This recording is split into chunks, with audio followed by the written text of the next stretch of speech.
In the special operations community, stories get passed around. They're told in hushed tones in barracks, on long flights, or over cheap beer. They're not written down in any official history, but they serve a purpose. They're parables, cautionary tales, legends. And one of the most persistent is the story of two young operators, a roadside diner and an old man's tattoo. The story goes like this. The air in the dusty roadside diner, thick with the smell of stale coffee and sizzling bacon, was cut by a sharp, arrogant laugh. "Seriously, look at that thing," one of them said. "It looks like a snake got confused and tried to bite its own tail for lunch." His buddy chuckled. "And what's with the star in the middle? Did he win a prize at the county fair? Most confusing tattoo of 1965? They were young, mid-20s, built like brick houses with military-grade haircuts. Even in jeans and t-shirts, they moved with a predatory grace that screamed they weren't locals. They were the new gods of war, members of an elite fraternity so secret its name was barely a whisper. They were Delta Force, and on a rare 48-hour pass, they were bored. Their target was an old man sitting alone in a corner booth, a relic from another time, with a face like a wrinkled road map. On his forearm, peeking from a rolled-up flannel sleeve, was the tattoo, a faded, blurry serpent devouring its own tail, with a faint five-pointed star in the center. The young operators, masters of modern warfare, saw a joke, a meaningless piece of ink on a man past his expiration date. They couldn't have been more wrong. The old man, Harlan, didn't even flinch. He just stared into his coffee cup, ignoring the verbal jabs. He'd heard worse. He'd heard things that would make these boys, these hardened operators, wake up screaming. The arrogant chuckles in a diner? They barely registered. The two operators, call signs Apex and Raptor, mistook his stillness for weakness. They were fresh from a selection process so brutal it has an attrition rate that can be around 90%. By every military metric, they were the absolute best. They were supposed to be quiet professionals, a core tenet of the special ops world. But they were also young, and sometimes youth and arrogance go hand in hand. The waitress, Mary, who'd worked there for 30 years, shot them a look that could curdle milk. She knew the look of the young soldiers, buzzing with invincibility. She also knew the quiet fullness in the eyes of the old ones, like Harlan. She refilled his cup with a supportive smile, which he returned with a quiet nod. Raptor leaned back, arms crossed. "I don't get it," he said, loud enough for half the diner to hear. "If you're going to get a tattoo, at least get something cool. A skull, a dagger, something from your unit, not whatever that squiggly line is." Apex saw the old man's silence as a challenge. He decided to push things. After all, the quiet, professional stuff was for the mission, right? This was just a diner. This was just fun. Apex stood and walked over to the old man's booth, looming over him with a smirk. "Hey, old-timer," he said with fake friendliness. "My buddy and I are admiring your ink. Where'd you get it? A Cracker Jack box?" Harlan finished a slow sip of coffee before looking up. His eyes, a pale, washed-out blue, met Apex's. There was no fear or anger in them, just a deep, soul-crushing weariness and pity. The look threw the young operator off balance. He was used to inspiring fear, not pity. "It's a reminder," Harlan said, his voice as raspy as dry leaves. Apex pushed, trying to get his footing back. "A reminder of what? Not to let your buddies tattoo you after a case of beer?" Raptor laughed from his table. Harlan's gaze never wavered. "A reminder of a promise," he said, his voice dropping lower. "Made a long, long time ago. In a place that's not on any map, as part of a unit that was never officially there." A crack appeared in Apex's armor. The response was cryptic. He'd expected a rambling war story, not a riddle. The quiet certainty in Harlan's voice was unsettling. "Right," Apex forced a chuckle. "A ghost story. Got it." He started to turn away, but Harlan wasn't done. "Some things aren't meant to be remembered by everyone," the old man whispered. "Some things are meant to be carried in silence." The operator froze. In silence. That phrase echoed a core tenet of his own world, of classified operations and unspoken truths. He glanced back at the faded tattoo. Suddenly, it didn't look like a joke anymore. It looked like a lock on a door, and he was on the wrong side of it. To really get what's happening here, you have to separate military fact from military folklore. The 1st Special Forces Operational Detachment Delta, or Delta Force, was officially founded in 1977 by Colonel Charles Chargen Charlie Beckwith. After serving with the British SAS, Beckwith knew the U.S. needed a dedicated counterterrorism unit that could operate with surgical precision anywhere in the world. This is the official documented history. But legends don't follow clear lines. They ask, what if? This is where the story of Harlan's tattoo comes in. It persists as a parable, a piece of modern military folklore, whispered from seasoned NCOs to new recruits. It's a story about what happens when the quiet professional ethos is forgotten. Official history tells us Delta was born in 1977. The legend, however, hints at something older. Not a formal unit, but a spirit forged in forgotten conflicts. The legend names it Project Omega. Now, there was a real Project Omega in Vietnam, a MACV-SOG reconnaissance project. But the legend co-opts the name for its own purposes, creating a fictional predecessor to Delta Force, a band of ghosts who existed off the books. This story isn't about what's in the history books. It's about the legacy carried in blood and on skin. Just as Apex was about to make a confused retreat, the bell over the diner door chimed. The whole room's atmosphere shifted. The man who entered was in his late 60s, with a full head of silver hair and an immaculately tailored suit. But it wasn't the suit that commanded attention. It was the man. He stood ramrod straight, and his eyes swept the room with a practiced gaze that took in every person, every detail, every potential threat. It was a look Apex and Raptor had been trained to do themselves. This man radiated command. The 2 young operators, so arrogant moments before, instinctively straightened their spines. Their smirks evaporated. Their training recognized authority on a primal level. They didn't know who he was, but they knew he was important. The man's eyes swept past them, landing on the corner booth. He stopped. A look of deep, profound respect crossed his stern features. He changed course and walked directly toward the old man. As he got closer, the light caught the glint of metal on his lapel. Apex felt the blood drain from his face. He recognized the insignia. 4 silver stars. A full general of the United States Army. The 2 Delta operators were frozen in silent, escalating panic. Of all the diners in the world, a 4-star general had to walk into this one. Now. Their little game had just turned into a career-ending catastrophe.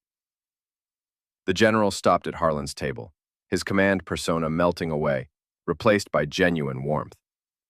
"Harlan," the general said, his voice a deep baritone. "It's been too damn long." A real smile finally touched Harlan's lips. "Elias," he replied, "you're a long way from the Pentagon." "Some things are worth the trip," General Elias Thorne responded. His gaze then drifted to the 2 operators, standing ramrod straight, their faces masks of horror. His eyes, now cold as granite chips, flickered to Harlan's faded tattoo. In an instant, he understood everything. The general's face went blank, but his eyes blazed. He didn't raise his voice. He looked at Apex, then at Raptor, and held their gaze for 5 long, torturous seconds, letting the weight of his silent judgment crush them.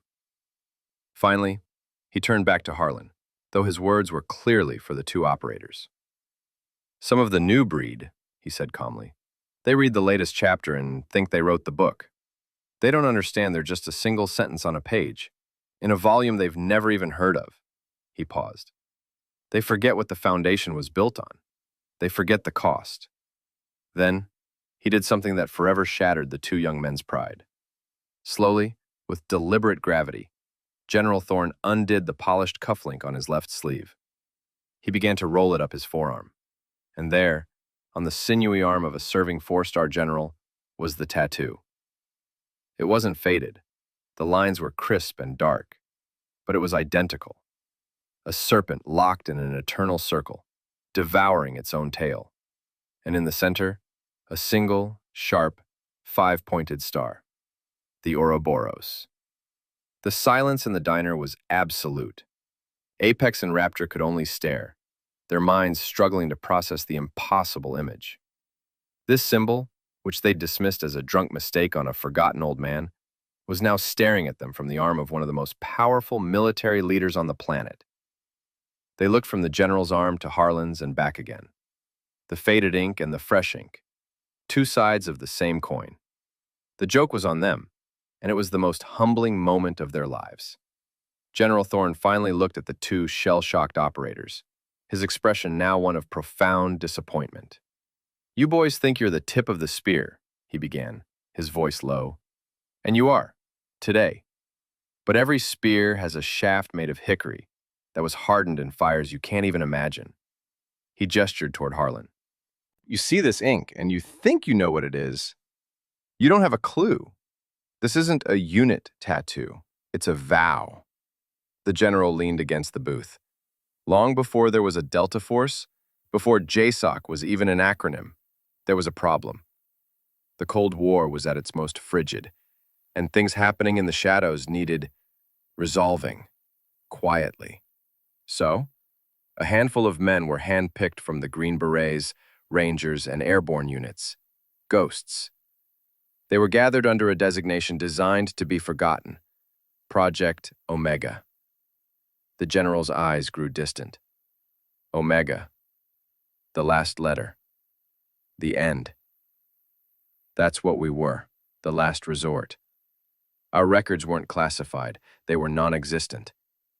Our missions never happened. We were sent into places with no expectation of support, rescue, or recognition. He tapped his own tattoo. The Ouroboros. The eternal cycle of life, death, and rebirth. It was a promise that we were a circle, with no beginning and no end. We would see the mission through and carry the memory to our graves, unbroken.